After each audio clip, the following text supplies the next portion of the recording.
아니 대체 당신이 뭔데 이런 일을 하는 거요? 아니 그러게 말이요. 무슨 자격이 있다고 성전 장사를 맡고 이런 죄인들을 도와주는지 영 이해할 수가 없어. 세리들과 창녀들, 죄인들이 너희들보다 먼저 하나님 나라에 들어갈 것이다.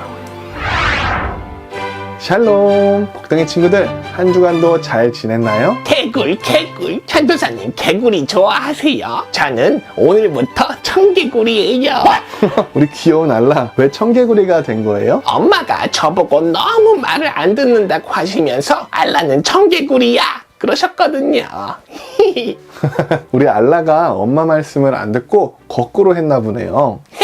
맞아요. 그런데 왜 말을 안 듣고 반대로 하면 청개구리라고 하는 거예요? 청개구리들은 모두 말을 잘 안 듣나요? 그런 건 아니고요. 옛날 우리나라 전래 동화 중에 청개구리가 나오는 동화가 하나 있어요. 그런데 그 청개구리는 항상 엄마 말씀에 반대로 행동하는 개구리였어요. 그래서 엄마 아빠 말을 잘 안 듣는 친구들에게 청개구리라고 하는 거예요. 그렇구만요. 청개구리. 지랑은 거리가 머네요. 그런 이야기가 있었군요. 저도 엄마가 야채 반찬을 먹으라고 하셔서 고기 반찬만 먹었거든요. 그래서 엄마가 저한테 청개구리라고 하셨나봐요. 엄마 말씀을 잘 듣고 또 음식도 골고루 잘 먹어야 훈이 전도사처럼 키도 쑥쑥 크죠. 성경에도 말씀을 듣고 또 잘 알면서도 따르지 않았던 청개구리 같은 사람들이 있었다고 하는데요. 오늘은 그 이야기를 들려줄게요. 어느 날 예수님께서 예루살렘 성전에 들어가셨어요. 예루살렘 성전은 이스라엘에서 가장 중요한 곳이었어. 하나님께 제사를 드리는 곳이었지. 맞아요. 예루살렘 성전은 이스라엘에서 가장 중요하게 여겨지는 장소였어요. 그런데 하나님께 예배를 드리는 이 성전 안에서 사람들이 모여서 물건을 팔고 있었어요. 자, 헌금할 돈 바꿔드립니다. 여기 제사용 비둘기가 한 쌍에 단돈 50만 원입니다. 이게 대체 무슨 짓들이냐? 예수님께서 장사꾼들을 보면서 아주 크게 화를 내셨어요. 내 집은 만민이 기도하는 집이라고 불릴 것이라 하였는데 너희들은 이곳을 강도의 소굴로 만들었구나. 강도의 소굴이라고요? 하나님께 예배가 드려져야 할 거룩한 성전 안에서 이 물건을 비싸게 팔면서 돈을 벌고 있었기 때문에 이것을 빗대어 말씀하신 거였어요. 예수님께서는 성전 안에서 장사를 하고 있던 사람들을 모두 쫓아버리셨어요. 당장 물러가거라. 비둘기.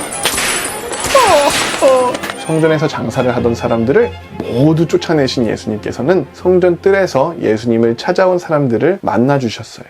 예수님, 저는 앞이 안 보입니다. 저를 불쌍히 여겨주셔서 제발 제 눈을 고쳐주십시오. 예수님, 저는 잘 걷지를 못해요. 제 다리를 좀 고쳐주세요. 마음이 참 아프구나. 내가 너희들을 고쳐주겠다. 앞이 보인다. 예수님, 정말 감사합니다. 내 다리가 다 나았어.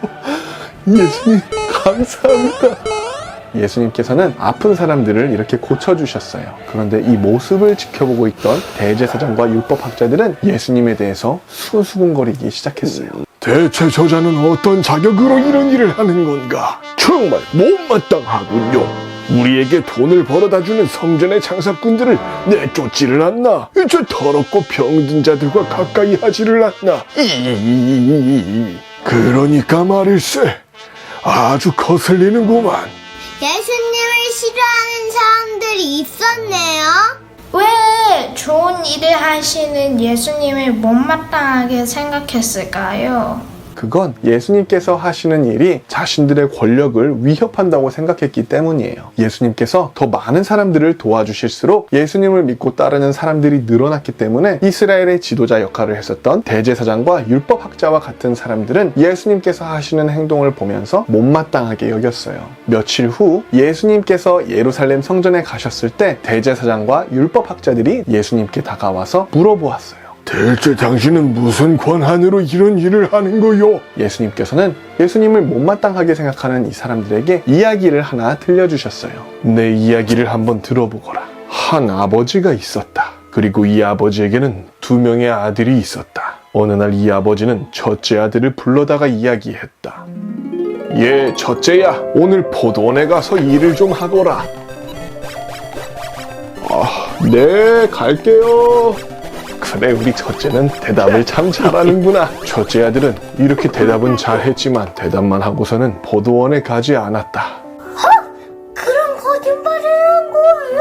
아버지는 이번엔 둘째 아들에게도 말했지. 둘째는 어디 갔지? 둘째야, 오늘 너도 포도원에 가서 일을 좀 하거라. 오늘 가서 일하라고요?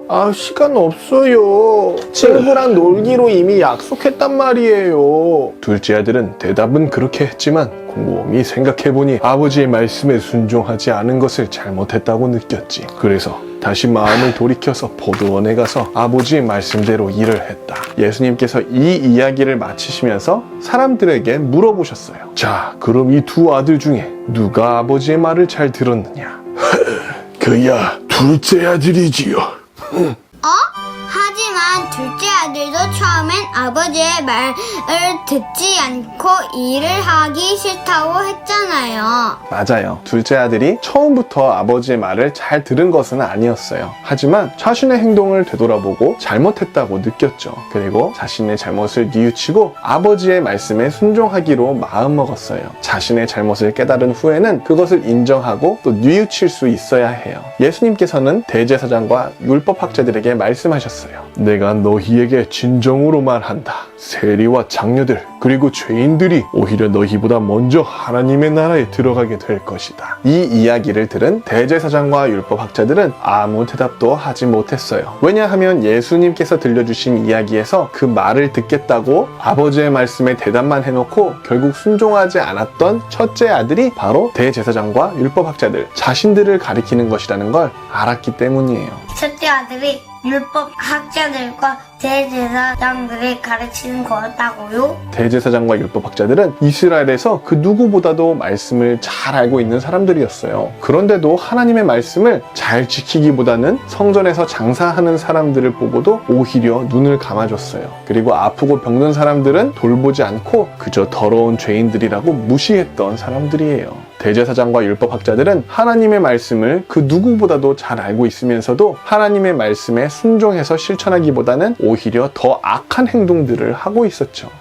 아하, 그럼 첫째 아들이 아버지 말씀대로 하겠다고 해놓고 말을 듣지 않았던 것과 같네요. 맞아요. 예수님께서는 말씀을 듣고 또 알고 따르겠다고 했으면서도 실제로는 지키지 않았던 첫째 아들의 말씀을 잘 알고도 실천하지 않았던 대제사장과 율법학자들을 빗대어서 말씀하셨던 거예요. 그리고 처음에는 순종하지 않았지만 결국 자신의 잘못을 뉘우치고 순종한 둘째 아들은 바로 겉모습으로는 죄인으로 여겨졌던 세리나 죄인들을 가리켜요. 우리는 누구나 잘못을 할 수 있어요. 하지만 그 잘못을 깨달은 후에는 회개해야 해요. 그리고 뉘우친 것을 행동으로 실천할 수 있어야 해요. 대제사장과 율법학자들처럼 하나님 말씀에 순종하지 않는다면 아무리 말씀을 잘 알고 있다 해도 소용없어요. 말씀을 듣고 그것을 잘 알 뿐만 아니라 그 말씀을 따라서 살아가야 해요. 엄마한테 채소는 나중에 다 먹겠다고 해놓고서 약속을 안 지켰어요. 다음부터는 안 그럴 거예요. 알라가 잘못을 알고 잘 뉘우쳤네요. 엄마 아빠 말씀을 잘 듣기로 약속하고서 지키지 않으면 엄마 아빠 마음이 좋지 않으시겠죠? 그리고 알라처럼 이렇게 다시 생각해보면 잘못했다는 것도 느끼게 돼요. 자, 그럼 알라는 이제 어떻게 해야 할까요? 엄마 아빠 말씀을 잘 듣고 잘 지켜요. 그리고 잘못한 것이 있으면 잘못했어요 하고 말해요. 알라가 잘 알고 있네요. 저는 음식은 남기지 않고 깨끗하게 다 먹어서 그럴 일은 없었지만 반대로 아이스크림 2개만 먹기로 했는데 약속을 어기고 3개 먹은 적이 있어요. 그래서 어떻게 되었나요? 아이스크림을 3개나 먹었더니 배가 아팠어요. 많이 먹으면 배탈이 난다는 걸 알면서도 욕심이 나서 그만 2개만 먹기로 한 약속을 지키지 않았었어요. 아이고, 그랬군요. 아무리 맛있어 맛있어도 많이 먹으면 탈이 날 수 있으니까 꿀꿀이도 항상 조심해야 돼요. 앞으로는 오늘 이야기의 첫째 아들처럼 되도면 잘하거나 알면서도 안 지키는 게 아니라 엄마 아빠 말씀을 잘 듣고 잘 지킬래요. 자들아, 만약에 잘못을 했는데 뒤늦게 깨닫게 되면 꼭꼭 잘못을 뉘우칠 거예요. 저는 오늘 이야기를 듣고 하나님의 말씀을 많이 아는 것도 좋지만 알고서 실천하고 행동하는 게 정말 중요하다는 것을 알게 되었어요. 그래요. 알고서 행동으로 옮길 때 하나님의 말씀을 진짜로 이해하게 되는 거예요. 머리로만 아는 것이 아니라 우리가 행동할 때에 두 손과 발을 통해서 또 우리의 눈과 입과 귀를 통해서 하나님의 말씀을 우리가 느끼고 진정으로 깨닫게 되는 거예요. 그렇게 살아가기를 다짐하면서 함께 기도할게요. 하나님, 오늘 예수님의 말씀을 통해서 겉으로는 순종하는 척 하면서도 아버지의 말씀을 지키지 않았던 첫째 아들이 처음에는 말을 듣지 않았지만 뒤늦게 회개하고 아버지의 말씀대로 행했던 둘째 아들보다 잘못되었다는 것을 배웠어요. 우리가 하나님의 말씀을 잘 아는 것도 중요하지만 우리가 알게 된 것, 또 우리가 깨달은 것을 실천에 옮기며 살아갈 수 있도록 도와주세요. 예수님의 이름으로 기도합니다. 아멘. 자, 지난주 미션은 부모님을 도와서 식사 준비를 해보기였어요. 또 부모님께서 양치하라고 말씀하시기 전에 먼저 양치해보기도 있었죠. 이번 주에도 꾸준하게 미션을 실천하는 우리 친구들의 이야기를 한번 들어볼까요? 먼저 부천 행복한 교회에 다니는 이나와 이누는 엄마를 도와서 상에 수저도 놓고 또 미리 마실 물도 준비해서 할머니 할아버지께서도 흐뭇해 하셨대요. 또 남양주 다산 기쁨누리 교회에 다니는 아민이와 아준이는 혼자서 옷도 입고 또 자기가 먹은 밥그릇도 싱크대에 잘 가져다 두었대요. 그리고 대구 칠곡교회에 다니는 주아도 부모님을 도와서 식사 준비를 하고 또 엄마가 말씀하시기 전에 양치도 먼저 잘 했다고 하네요. 이번 주에는 세 가정만 미션에 참여해 주셔서 미션 영상 편집이 일찍 끝나서 너무 아쉬웠어요. 다음 주 미션은 훈이TV 어린이 설교를 보는 우리 모든 복덩이 친구들이 함께 참여해 주셔서 많이 소개할 수 있었으면 좋겠어요. 그럼 이번 주 미션을 소개해 드릴게요. 이번 주 미션은 오늘 말씀처럼 부모님의 말씀을 잘 듣고 순종하기예요. 이번 주에는 부모님의 말씀을 잘 듣고 순종한 후에 그 이야기를 그림으로 그려서 소개해 주세요. 또는 옛날에 부모님의 말씀을 잘 듣지 않았던 경험이나 부모님 말씀을 잘 들었던 경험을 가족과 함께 이야기를 나누어 보고 그림으로 그려보세요. 그리고 영상으로 촬영해서 훈이전도사 카카오톡으로 보내주세요. 그럼 기다리고 있을게요. 안녕.